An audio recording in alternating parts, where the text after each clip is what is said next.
This is a non-monetized recording of As I Please, number 3, by George Orwell, December 24th, 1943. Reading Michael Roberts' book on T.E. Home, I was reminded once again of the dangerous mistake that the socialist movement makes in ignoring what one might call the neo-reactionary school of writers. There is a considerable number of these writers. They are intellectually distinguished, they are influential in a quiet sort of way, and their criticisms of the left are much more damaging than anything that issues from the Individualist League or the Conservative Central Office. T.E. Home was killed in the last war and left little completed work behind him, but the ideas that he had roughly formulated had great influence, especially on the numerous writers who were grouped around the Criterion in the 20s and 30s: Wyndham Lewis, T.S. Eliot, Aldous Huxley, Malcolm Muggeridge, Evelyn Waugh, and Graham Greene. All probably owe something to him. But more important than the extent of his personal influence is the general intellectual movement to which he belonged, a movement which could fairly be described as the revival of pessimism. Perhaps his best-known living exponent is Marshall Petian, but the new pessimism has stranger affiliations than that. It links up not only with Catholicism, conservatism, and fascism, but also with pacifism, the California brand especially, and anarchism. It is worth noting that T.E. Home, the upper-middle-class English conservative in a bowler hat, was an admirer, to some extent a follower of the anarcho-syndicalist George Orwell. The thing that is common to all these people, whether it is Petian mournfully preaching the discipline of defeat, or Sorel denouncing liberalism, or Berdyaev shaking his head over the Russian Revolution, or Beachcomber delivering sidekicks at Beveridge in the Express, or Huxley advocating non-resistance behind the guns of American fleets. It is their refusal to believe that human society can be fundamentally improved. Man is not perfectible. Merely political changes can effect nothing. Progress is an illusion. The connection between this belief and political reaction is, of course, obvious. Otherworldliness is the best alibi a rich man can have. Men cannot be made better by an act of Parliament, therefore I may as well go on drawing my dividends.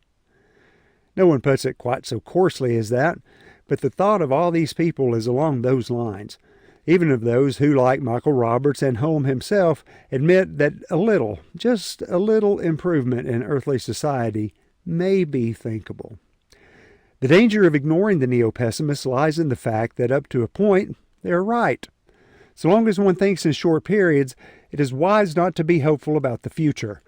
Plans for human betterment do normally come unstuck, and the pessimist has many more opportunities of saying, "I told you so," than the optimist. By and large, the prophets of doom have been righter than those who imagined that a real step forward would be achieved by universal education, female suffrage, the League of Nations, and whatnot.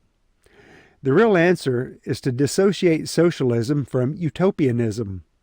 Nearly all neo-pessimist apologetics consist in putting up a man of straw and knocking him down again. The man of straw is called human perfectibility. Socialists are accused of believing that society can be, and indeed after the establishment of socialism will be, completely perfect. Also that progress is inevitable. Debunking such beliefs is money for jam, of course. The answer, which ought to be uttered more loudly than it usually is that socialism is not perfectionist, perhaps not even hedonistic. Socialists don't claim to be able to make the world perfect. They claim to be able to make it better. And any thinking socialist will concede to the Catholic that when economic injustices have been righted, the fundamental problem of man's place in the universe will still remain. But what the socialist does claim is that the problem cannot be dealt with while the average human being's preoccupations are necessarily economic. It is all summed up in Marx saying that after socialism has arrived, human history can begin.